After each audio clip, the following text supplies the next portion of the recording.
everyone. Welcome to today's TNT Daily. This is your host, Cadenza. Before we begin, please check out our channel, TNT on gtv.org, and YouTube channel, Voice of Guo Media, for more contents. And please don't forget to like and subscribe if you want an update the next time we upload a new video. For our first news today, let's take a look at China's claim on having a COVID-19 vaccine developed already. President Yang Xiaoming of China Medicine and Biology Limited claimed that the development of a live COVID vaccine is progressing very well.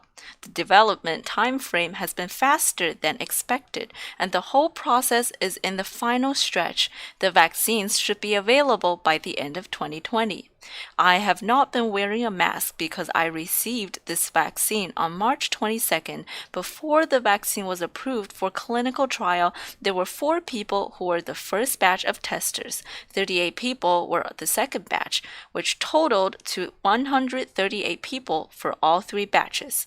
We are currently in the 3rd phase of clinical trial. The process is 99% completed and we are in the final stretch. There is not a single country right now that trusts the COVID infection data out of China. If we cannot trust the COVID data, why would anyone trust China's data on their vaccines?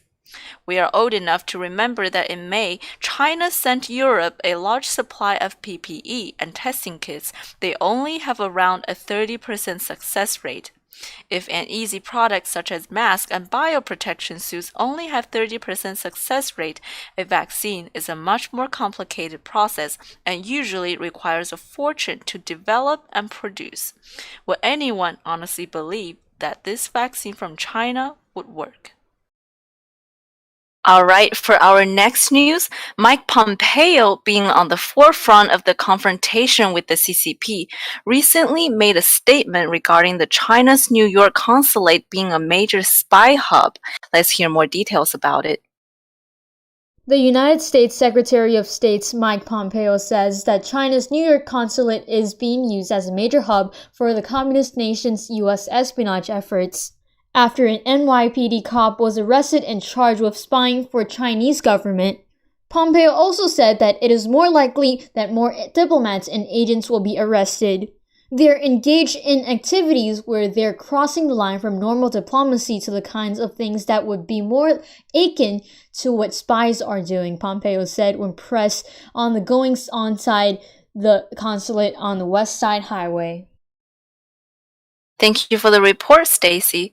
Moving on, as Red China's international relations worsen, recently they denied entry of 2 Australian academics for exposing the truth. Let's hear from our reporter, Summer. China's state media Global Times branded exclusive on a report on Thursday afternoon about 2 Australian academics, Clive Hamilton and Alexander Josky, being prohibited from entering China under the Beijing's Exit and Entry Administration Law. Hamilton wrote 2 books on China's rising influence abroad, Hidden Hand, exposing how the Chinese Communist Party is reshaping the world, and Silent Invasion, China's influence in Australia. The CCP's mouthpiece criticized them to be absurd and proofless. Josky published many articles at Australian Strategic Policy Institute to accuse China of converting influence and transferring technology by espionage and hacking activities.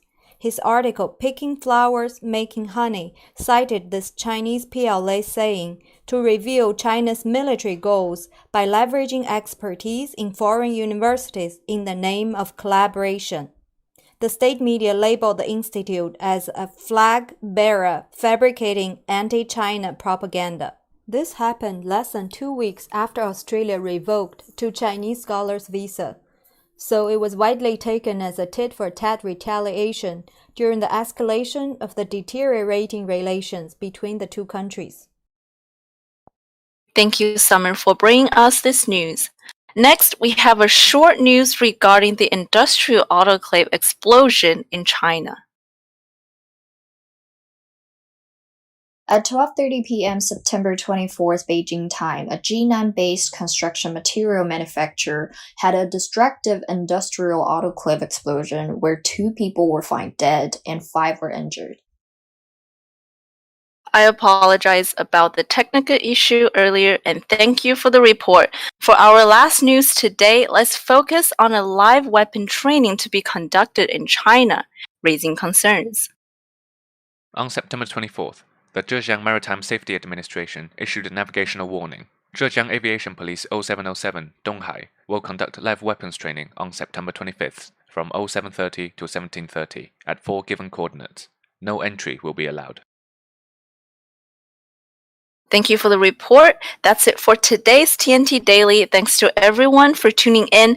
Again, if you would like updates on our news reports, please subscribe to our channel TNT on gtv.org, as well as our YouTube channel, The Voice of Guo Media. If you want us to know how we did, please leave a comment down below and see you guys tomorrow.